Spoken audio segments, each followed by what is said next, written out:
complex Atwood problem.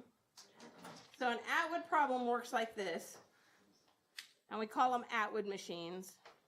And usually what happens with an Atwood machine is we have an object or a pulley, and we make the assumption that the pulley is frictionless. And what we end up doing on this is we use both sides to help us solve the problem. So this would be mass 1 and this would be mass 2. And this time we're going to say mass 1 is equal to 5 kilograms and mass 2 is equal to 7 kilograms. And we know by experience, if I have that happen, mass 2 is going to pull the system this way, and I'm going to get the motion in the system that way. And how you solve these problems is you draw your free body diagram. I have tension in the rope here. I have the force due to gravity here. And we know that we're going to have an acceleration in this direction due to the differential, due to the differential in mass. So if I do the sum of the forces on mass 2,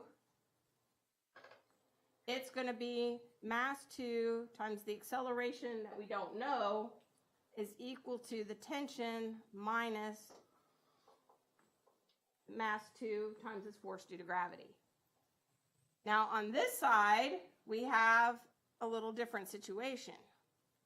We still have the force due to gravity, mass 1 times the gravity. We still have tension, and because these strings are attached to each other, those tensions are the same. They're not different because the string is attached to each other. You can't have different tensions. And we have an acceleration going up. But this acceleration is going to be the same at that acceleration. So the sum of the forces on mass 1 is going to equal mass 1 times the acceleration, except now I've got to take into account my direction. So I'm going to do this, and I've got tension minus mass 1 times gravity. So that's mass 2 times gravity. So now I've got the directions accounted for, and I want to solve for tension, and I want to solve for acceleration. So this is a 2-equation, 2 unknown situation.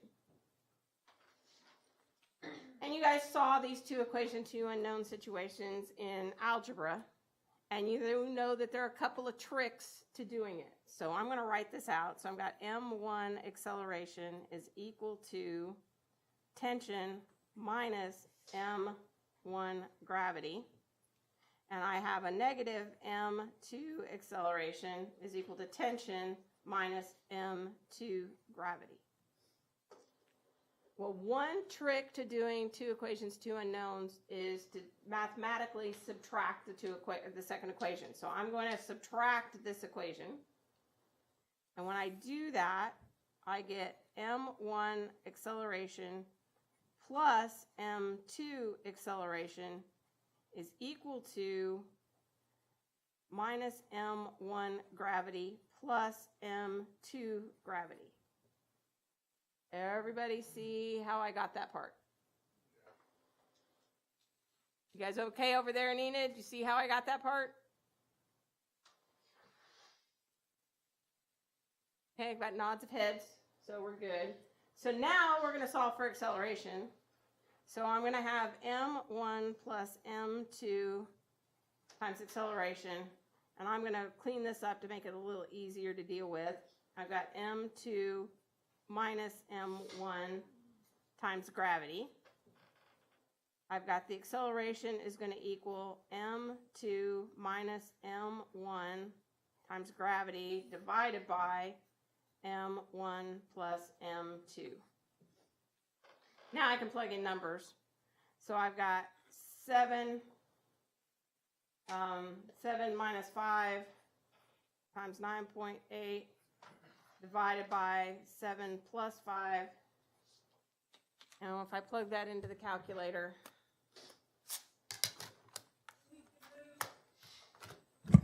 You need to move it up.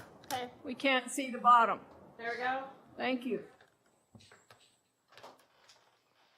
All right, 2 times 9.8 divided by 12.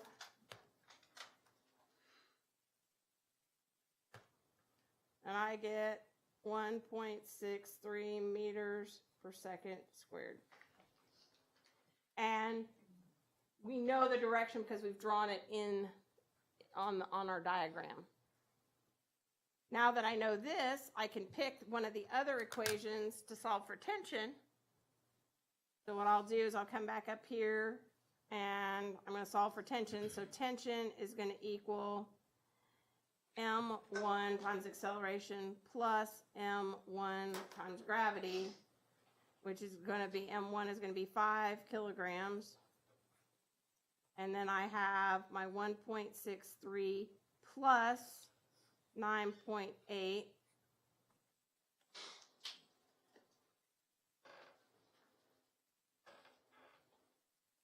gives me 57.2, and that's kilograms meters per second squared, which is a Newton, gives me 57.2 newtons.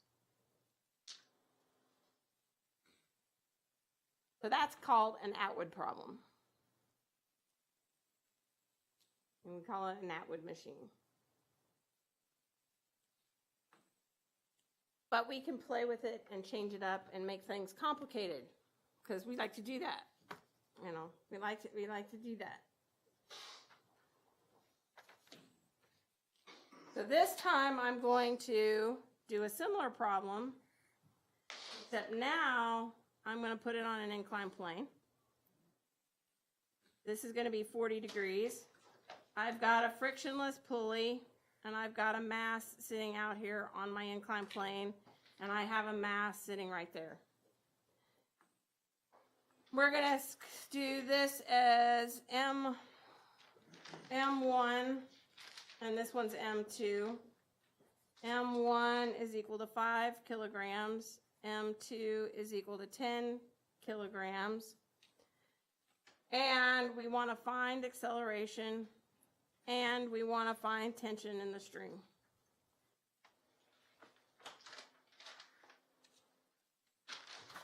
Okay.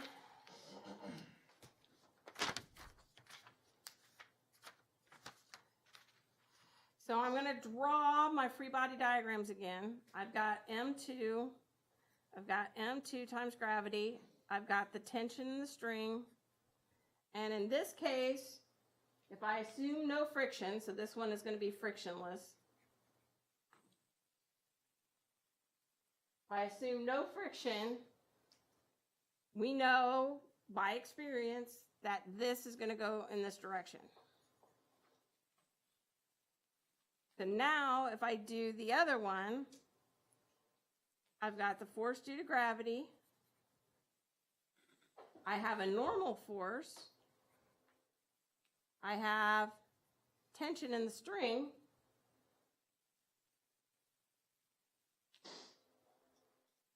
And so now I have to do some entertaining things here.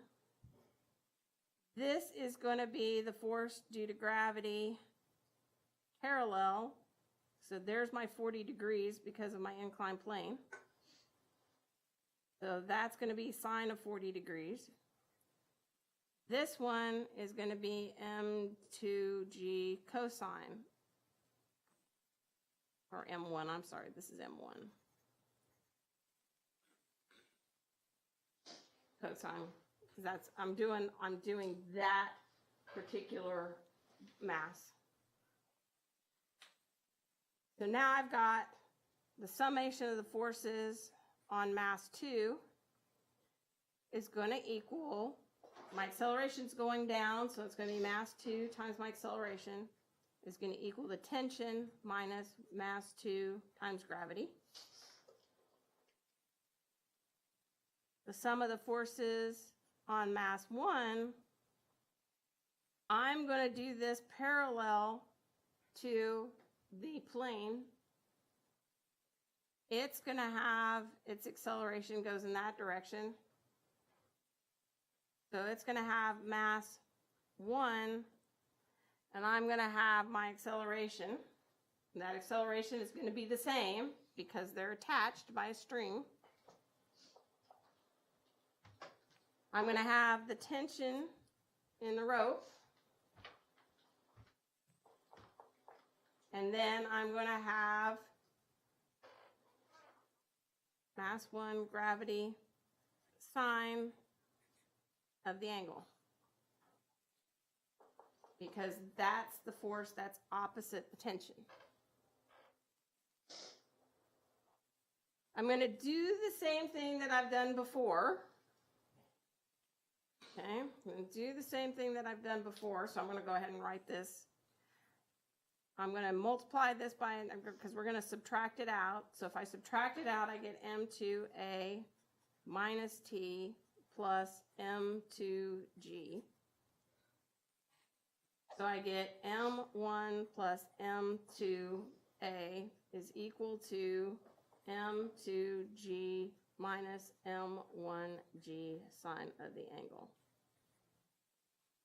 So the acceleration is going to equal m2g minus m1g sine of the angle divided by m1 plus m2.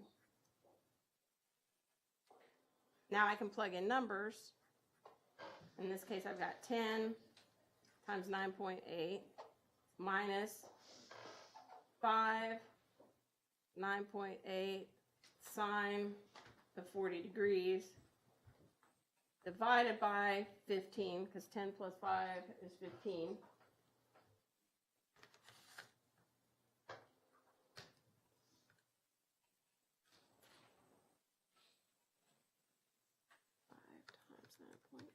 Times the sine of 40 degrees divided by 15. And I get that this number here is 4.43, and that's in meters per second squared. And that's our acceleration of the system.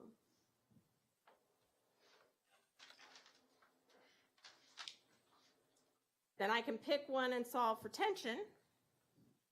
You got a question? Yeah, where do you get 15 from? 15? Yeah. Mass 1 plus mass 2. Oh. Okay. One is 10 and one is 5, so I just did it. Oh, okay. Yeah, because there's our masses up here at the top. Questions over and Enid? You guys got it? Now that I know that, I can just plug in, I can solve for tension. Tension can equal mass 2 G2 plus, or sorry, that's going to be minus M2 acceleration. That's a rearrangement of this one. And when I plug that in, I get 10 kilograms, 9.8 minus my 4.43, and that gives me 53.7 newtons.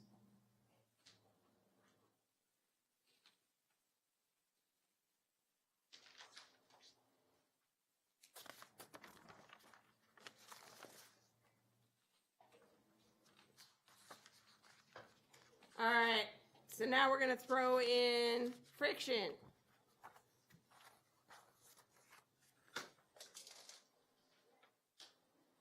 We're going to throw in friction. So I'm going to have the same system.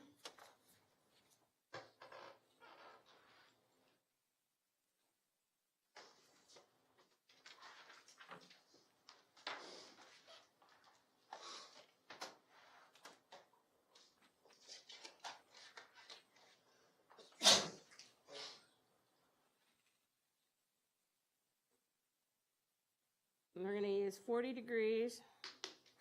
We're going to use the same masses.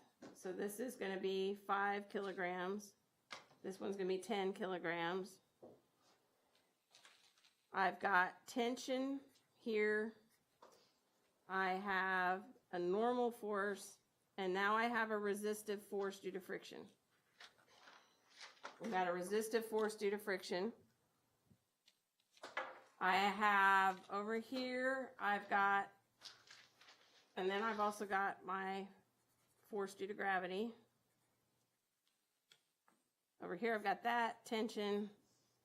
And we're going to go ahead and make the assumption that I'm still going to accelerate this way. It may not. But what we're going to say, when we get, and we're told by the problem that mass 2, which is our 10 kilogram mass, is going to move down 1 meter in 4 seconds.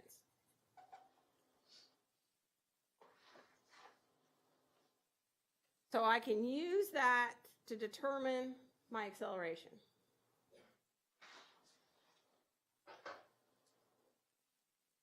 So my change in position is equal to 1/2 AT squared. We're making these, we've been told that we're moving down, so it's going to be negative. And my change in position is 1 meter. And my time is 4 seconds. I'm going to get 1 meter times 2, 4 seconds squared. And I have a negative. Is going to be my acceleration.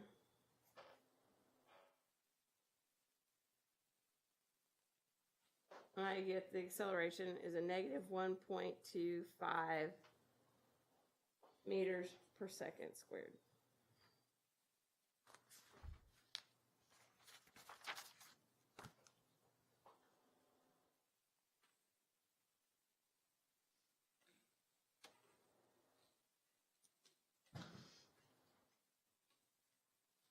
So if I look at this mass, I get the mass times my acceleration is equal to the tension minus gravity. We've calculated our acceleration using information that we had. So I could solve for tension. The tension is going to be minus mg, and this was a negative because I had a negative going down, so this is going to be plus my acceleration. So now I'm going to get my minus 10 kilograms, 9.8 minus my 10 plus my 10 kilograms.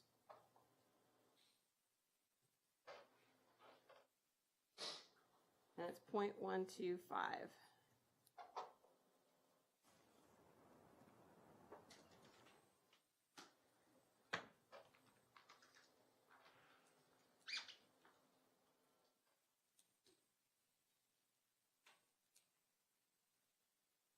So it's going to go down.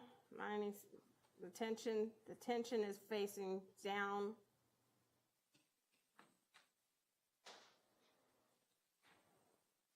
And it's got 96.75 in it. Which means that if I got a negative, I've screwed up my system. Which is okay. Because what that probably is meaning is that my friction is going to keep us from doing something. But we'll go ahead and play along. Because now what we're going to look at is the other system. And I have my block. I have my force due to gravity. I've got my tension, which we now say is opposite. And then I have my force due to friction, which is resisting the motion. So at rest, I would have m times my acceleration is equal to, don't want to do that, normal force minus mg cosine of the angle. And we can calculate our normal force. If I'm at rest, my acceleration is equal to 0. So I get my normal force is equal to mg cosine of the angle. And I've got to have this normal force to calculate my force due to friction. That's why I got to have it. And if I put that in here, and this one is my 5 kilograms, so it's going to be 5 times 9.8 times the cosine of 40 degrees.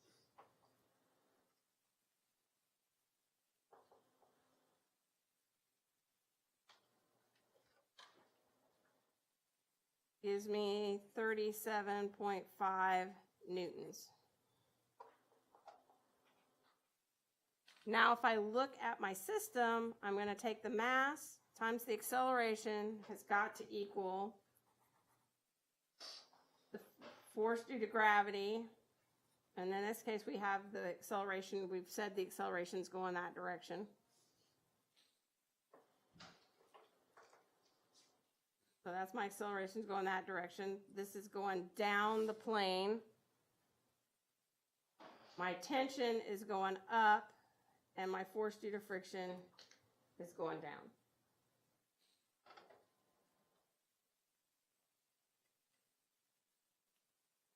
And if we're solving for the force due to friction, I've got that. And I've got my mass times acceleration minus mg sine of the angle plus tension. And now I can just plug in my numbers.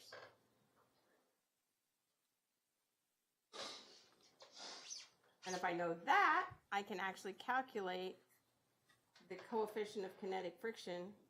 Once I know the force due to friction and I already know my normal force, I can calculate my kinetic friction.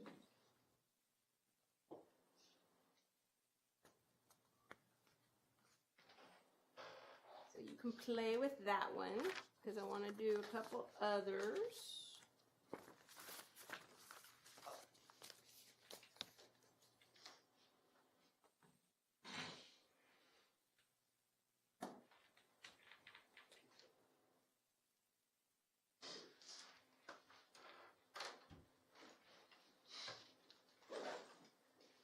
And we want to look at drawing the force diagrams for two blocks that are touching each other, because I think you have a couple of homework problems that work with this.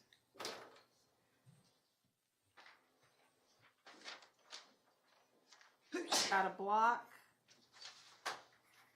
and I have another block. This is M1, this one's M2, and I'm applying a force on the block. And what we want to do is we want to look at the force diagrams. So all we're looking at is the force diagrams, except block 1 is going to have greater mass than block 2. And when you do these problems, you can actually look at how you want to deal with the different pieces. But if I look at block 1, I've got a force due to gravity. I have a force that's the normal force. I have the applied force. And if I'm looking at my block, what happens is I've got the applied force, but then I have the resistive force from block 2. Because block 2 is going to push back on block 1. So I have the force that's being applied from block 2. When I look at block 2, I have the force that's being applied from block 1. I have the gravity, and I have the normal force.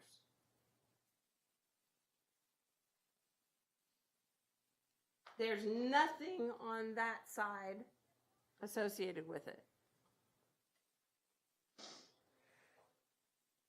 If I'm on a tabletop and I look at the sum of the forces in the y direction, and this applies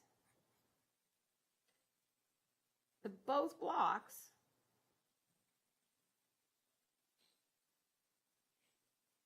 sum of the forces in the y direction, I'm not moving the y direction, so it's 0, so the normal force is just going to be the difference between the normal force is just going to equal the weight. But now if I want to look at the sum of the forces in the x direction, and now I'm going to look at block 1, I've got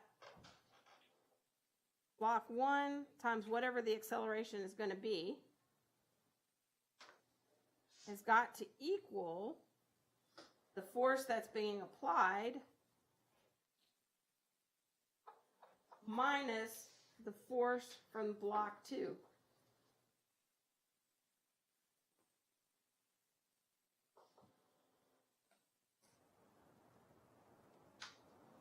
And these two here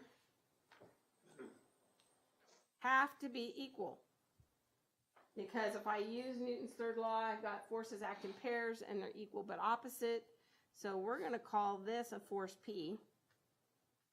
And now I get my force applied minus P. Now if I look at block 2,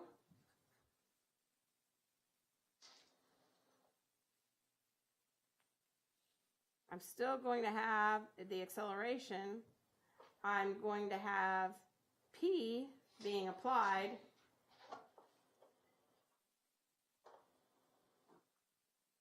And that's it. I have no other resistance force that's going on. So hopefully that'll get you set up on those different systems that are applying back and forth.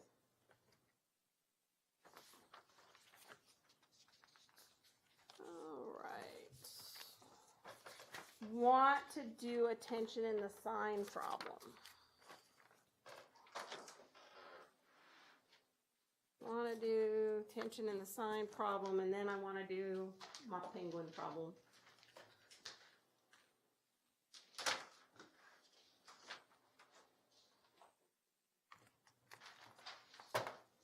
So now I've got a sign.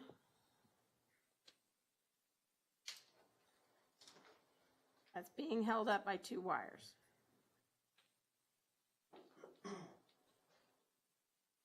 This is, it's 50, we're going to make this 40 degrees. That's 35.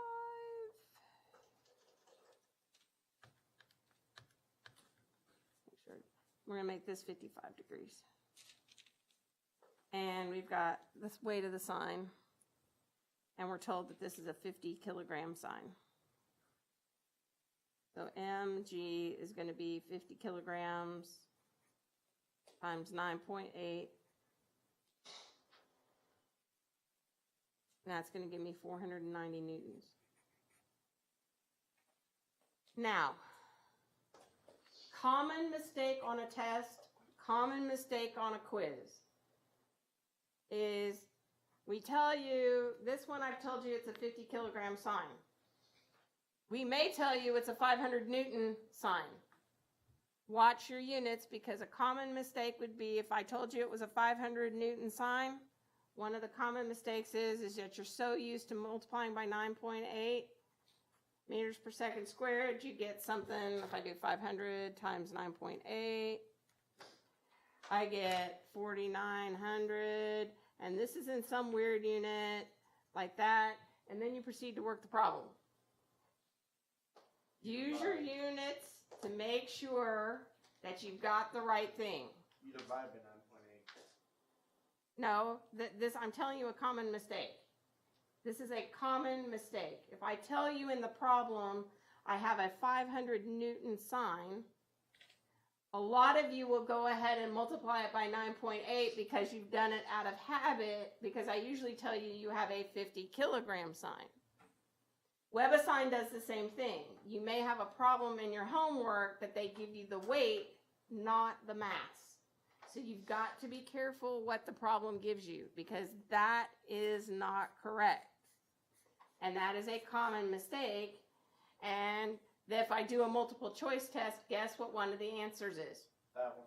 You know, it's good. So you're gonna have that. So you got to be careful. So it's a common mistake. You just got to kind of watch it. And when you're doing your homework and you're working on those homework problems, if you get the first one and you get it wrong, The other thing that I've noticed, and I've had this happen, not so much in this particular homework assignment, but you'll see it, is WebAssign will give you the box, and you'll work the problem out, and you'll have it in newtons. And then WebAssign gives you, and you look at the units that WebAssign gives you, and it gives you kilonewtons. And so if I've done this and I've calculated a number, and let's say I've calculated the number 15,000 newtons, and I plug in 15,000, WebAssign gives you a wrong answer. But if I do it in kilonewtons, I'm going to put in the number 15. So you do have to watch the units that WebAssign is giving you, because a lot of times you mess up in WebAssign because they've actually told you to give me kilonewtons because they don't want you to sit there and plug in the exponent. And a problem where that might occur is if I'm doing the force due to gravity and I'm doing this type of a problem and I'm calculating, say, the mass of a planet, and I'll be in times 10 to the 13 or times 10 to the, we'll do 10 to the 13, and I've got to put that in WebAssign with my e to the 13 in there. They will change up these units so that you don't have to worry about the formatting. So those are things to kind of watch when you're doing your homework. So back to my problem here. I've got my box. So now I've got a box. Drawing up and cleaning up my box. I've got a force due to gravity that's 490 newtons. I have an angle up here that's 40 degrees. And there's a tension in the rope, and we're going to call that T1. And I've got another one, and this is 55 degrees, and this is tension T2. And it's going up there. I want to solve for what T1 is, and I want to solve for what T2 is. Now, fun part is, if I look at this, and I look at T1,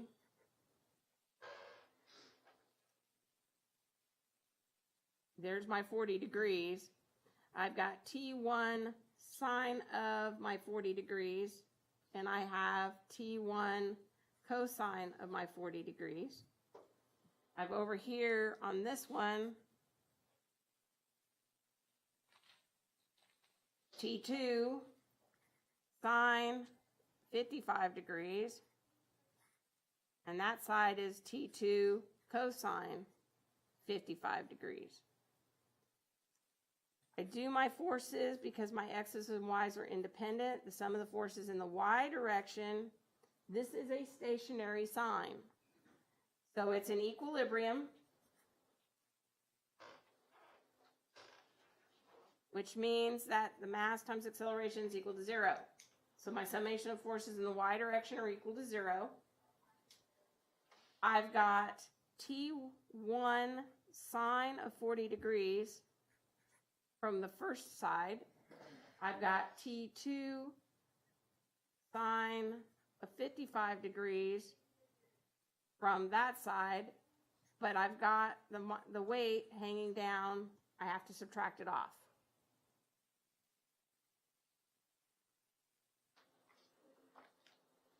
So I've got T1, T2, and 490 newtons.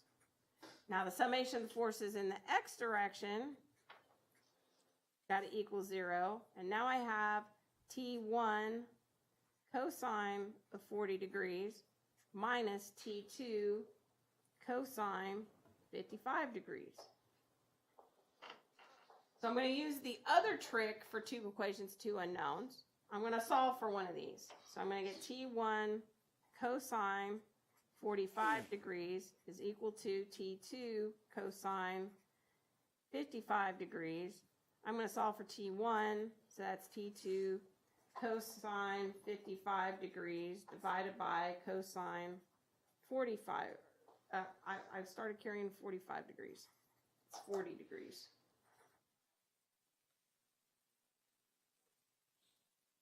And to make life a little simpler or a little cleaner, I'm going to go ahead and do cosine of 55 divided by cosine of 40. And that becomes 0.75 T2. So now I plug that back in to this up here, and I get T1 sine of 40 degrees plus T2 sine 55 degrees is equal to 490.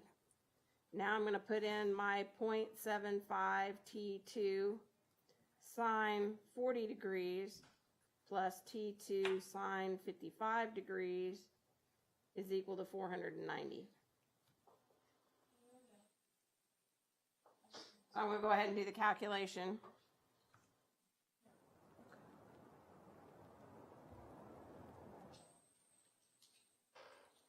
This gives me 0.48 T2 plus 0.82 T2 gives me 490.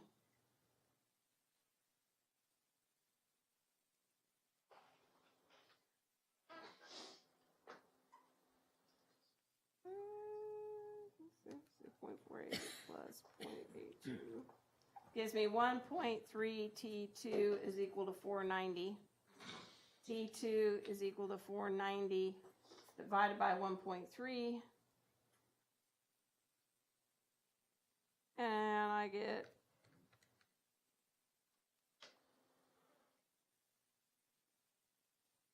this becomes 377 newtons. I go back and look at T1 is equal to 0.75 T2. So that's 0.75377. And that gives me 283 newtons.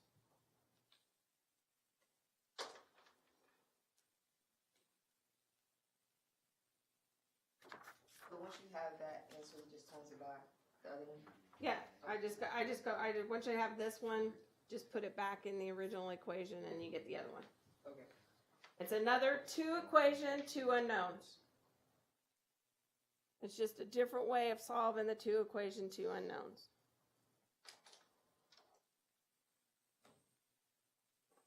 All right, we got time for the penguin problem.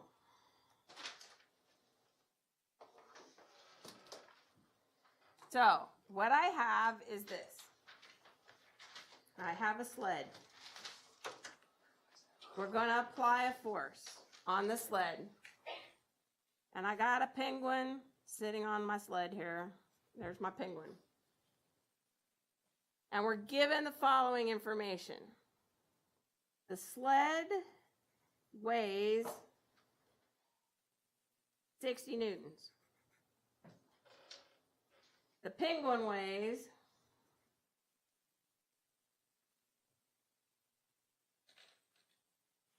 70 newtons. The coefficient of friction between the penguin, this one is between the sled and the snow.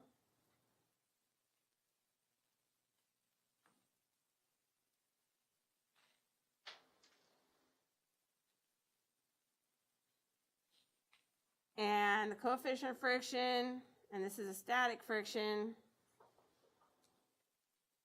between the penguin and the sled. We want to find the maximum force that can be exerted before the penguin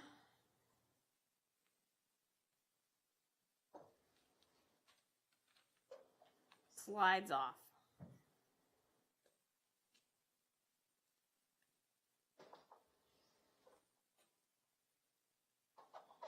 Okay? We've all done this before. We've all sat in the sled, or we've all sat in the wagon, or we've sat in the bed of the truck, and somebody pushes the gas and we go sliding off the bed of the truck, right? So we've all experienced this before. I hit a positive that's happened. I can also tell you my daughter was sitting on the back of a pony and the rocket went off and she actually dropped straight down because the pony went right out from under her. So didn't have enough friction on the pony. So we get this. So basically we want to draw our free body diagram. So I got my lovely little penguin here. So you guys notice I've got my squatty penguin. The penguin is applying a force to the sled. And I've got a normal force associated with the penguin. And I've got a force due to friction. Then I have on the sled, I've got a force that's being applied to the snow. And this is the weight of the penguin plus the weight of the sled. This one is just the weight of the penguin. Okay? And I've got the force that's being applied to the sled. And I've got the normal force of both the penguin and the sled. So I have those. And if I do this, if that's my 60 plus 70, and this gives me 130 newtons, this gives me 70 newtons. So when the penguin starts to slip,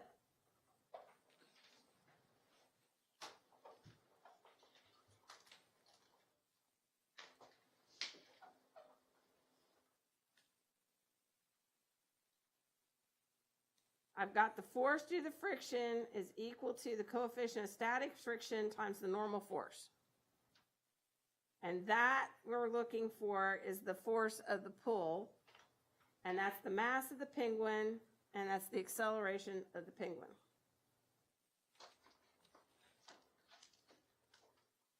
And so I can solve for the acceleration of the penguin because we're given this right there. So my acceleration of the penguin is going to equal my coefficient of static friction, the normal force, the mass of the penguin. And now I get my coefficient of static friction, the mass of the penguin, gravity divided by the mass of the penguin. Masses of the penguin cancel out. And so I can just do the coefficient of static friction times gravity. And if I do that, I get 0.7 times 9.8 meters per second squared. And when I do that, it works out to be 6.86 meters per second squared.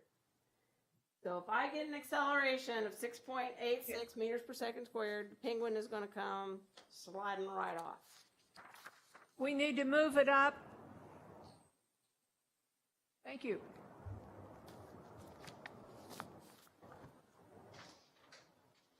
So that's the acceleration. So basically what that acceleration is telling me is this, that if the force exceeds an acceleration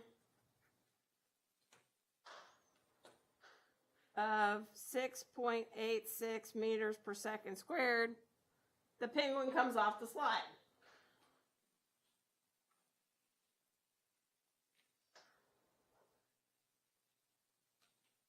So now I look at the system. So the summation of forces is going to be the force applied minus the force of friction due to the snow or the sled, the mass of the system times the acceleration of the system.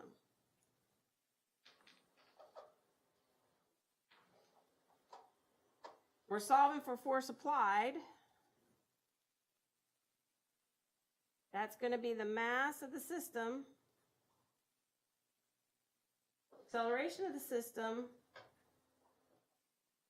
minus, or plus now, because I'm on that side, coefficient of friction for the snow times the mass of the penguin and the sled times gravity, but we already know that number because we were given that number. We have to calculate the mass of the system. So the mass of the system is the force of the system divided by gravity, which is going to be my 130 newtons divided by gravity. It gives me 130 divided by 9.8 gives me 13 newtons.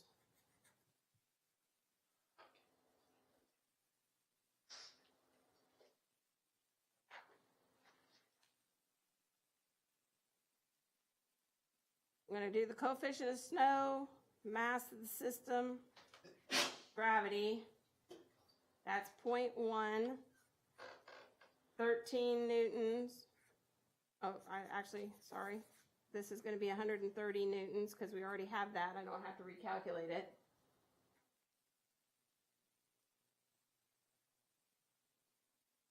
That gives me 13 newtons.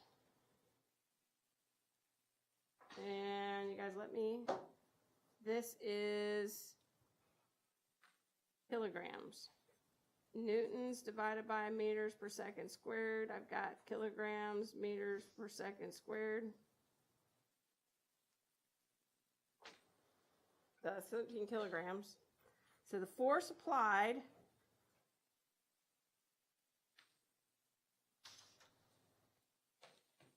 is going to be my mass, which is my 130 newtons divided by my 9.8, just so that you've got it, so you can see it. The acceleration that we can't exceed, 6.86 meters per second squared, plus my 13 newtons. When you put that in, this becomes 91 newtons, plus my 13 newtons, and that gives me 104 newtons. So if I apply a force of 104 newtons, my penguin's coming off the sled. Which is why if you're sitting on the tailgate of the truck, somebody accelerates the truck while you're sitting there, that's why you topple off the truck.